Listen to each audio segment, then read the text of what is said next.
as we'll take a look at this statement put out by Kenny Dillingham and other jobs that he is being linked to. As we'll start with some, I think, good news. Not a big post. It's just text coming from RedRaidersports.com. Coach McGuire, Joey McGuire, the head coach of Texas Tech, confirmed that Baron Morten is starting this week, and he feels really good. So that's some good news for Red Raider fans. They just lost their backup quarterback, who's pretty decent. Came into that Utah game and helped Texas Tech win on the road. Last couple of starts, not so good against Arizona State, come up short in Tempe. But last week went out with an ACL injury. So the depth chart at the quarterback position for the Red Raiders was looking very slim, especially if Morten wasn't able to come back. But looks like he's going to be ready to go, which is kind of good that they sat him out against Oklahoma State, who they blew out 42-0 anyways. One interesting thing I did see, I don't know what's going on here. Is the Big 12 changing their new logo into their old logo? This was pretty interesting to see. I'm not too sure. Maybe it's like a flashback week or some kind of nostalgia thing going on this upcoming weekend for the Big 12. We'll see if this becomes a thing, and then I'll update us on Wednesday to see if this is like the new official logo of the Big 12, which I do like. I prefer this Big 12 logo versus the current one for at least the beginning of this season. I just think this one looks a little more classier.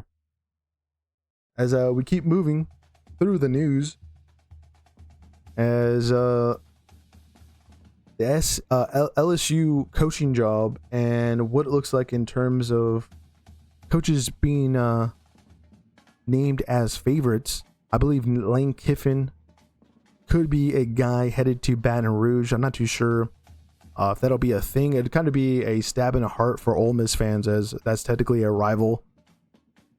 And he's beaten 2 years in a row now, which actually no, never mind. They didn't win last year, but could be 2 years in a row if he sticks around there in Oxford. Marcus Freeman, which is kind of funny, if another Notre Dame coach goes from South Bend to Baton Rouge, which would be 2 in a row. Kenny Dillingham, his name has been brought up not just for this job, but for the Penn State one, Florida job as well. I think he has more connections to Florida. I know he didn't go to school there at all, but I think there's people within the organization or the school that he has connections to. Jeff Brom from Louisville, who technically has the best record since he's been there in Kentucky in the ACC, which is pretty impressive, and why he is kind of moved into some positions in terms of being hired. Eli Drinkwitz, has done a pretty good job at Missouri. Can only imagine with the more resources that he can get from an LSU, possibly also a Penn State, where he's been linked to as well.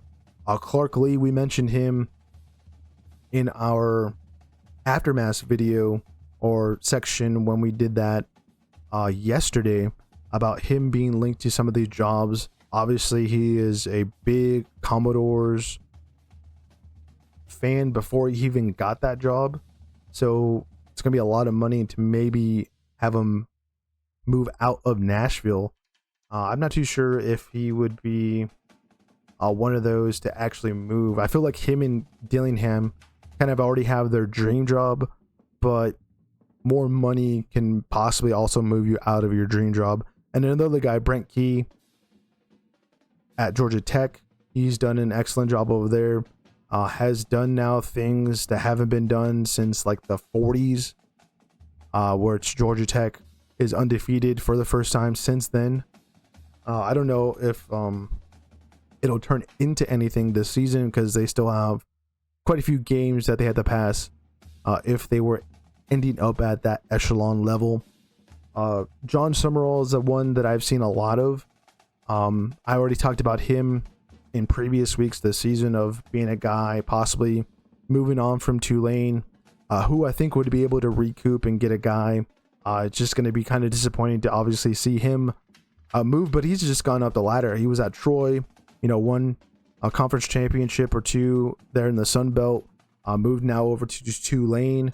Hasn't had the same success technically, hasn't won a conference title or competed for one, but has a very good chance of doing that this season, which definitely would put him in those considerations for one of these top jobs, whether it's at Florida, Penn State, or here at LSU, where he would stay in state for.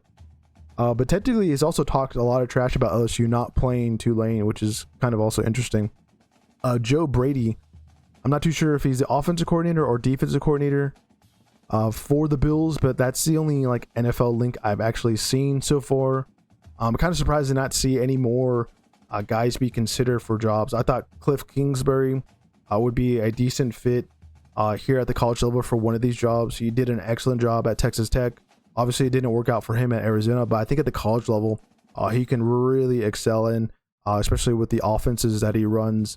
And he's over there at Washington still, which is, I think, a decent option and a decent shout.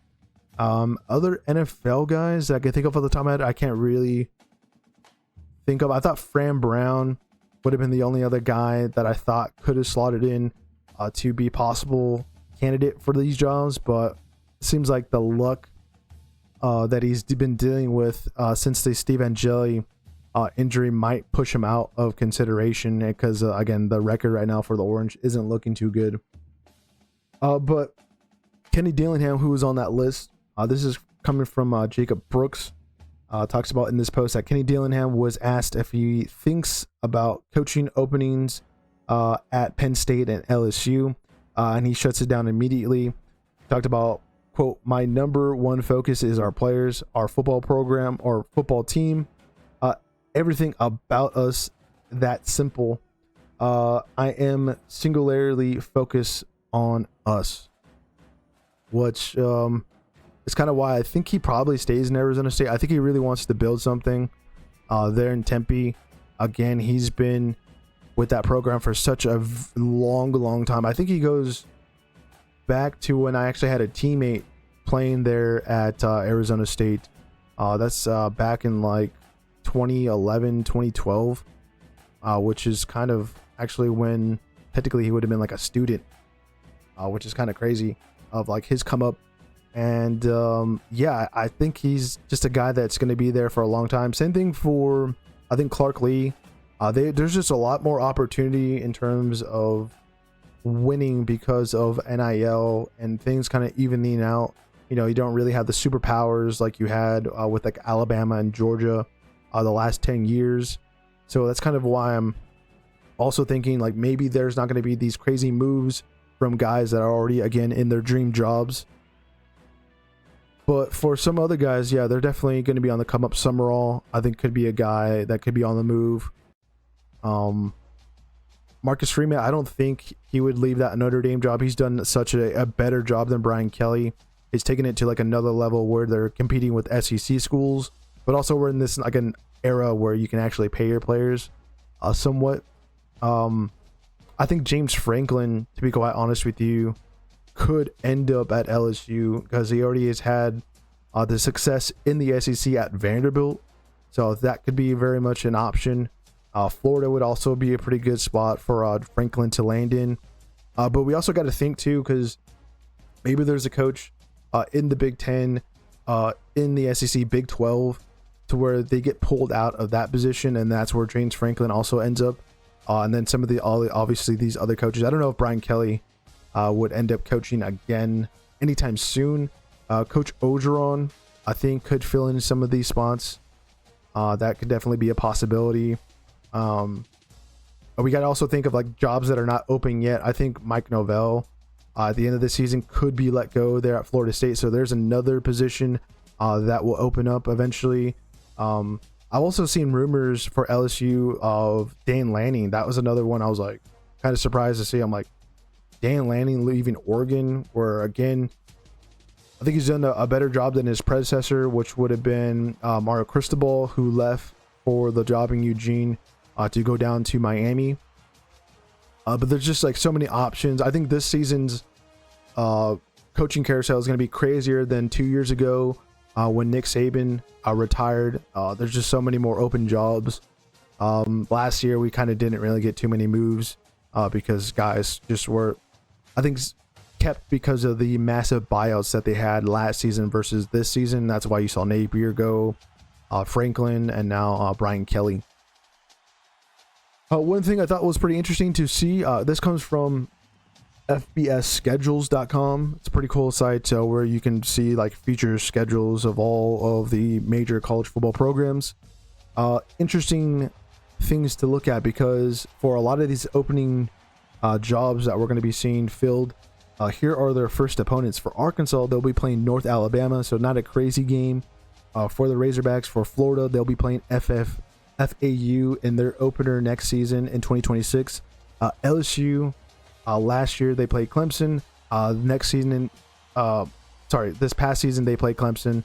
They're in South Carolina. This upcoming season in 2026, they will be hosting the Tigers there. Oklahoma State will be at Tulsa. So it's kind of like a home and home series between them and the Golden Hurricanes. And I totally forgot that, yeah, like Mike Gundy's been gone. It's so crazy of like how like weeks ago just feels like an eternity. For Penn State, they will be playing Marshall, and then Stanford will be hosting Hawaii. And technically, that job out of Palo Alto is an interim job, where it was kind of like a last minute hire or fill in from Reich. Virginia Tech, they'll be playing Virginia Military Institute. They're in Blacksburg, and then UCLA is on the road against Cal. But yeah, I thought that was a pretty interesting post to put out for vacancies and their openers in 2026. But that's going to be it, guys, as we have finally made it to the end here.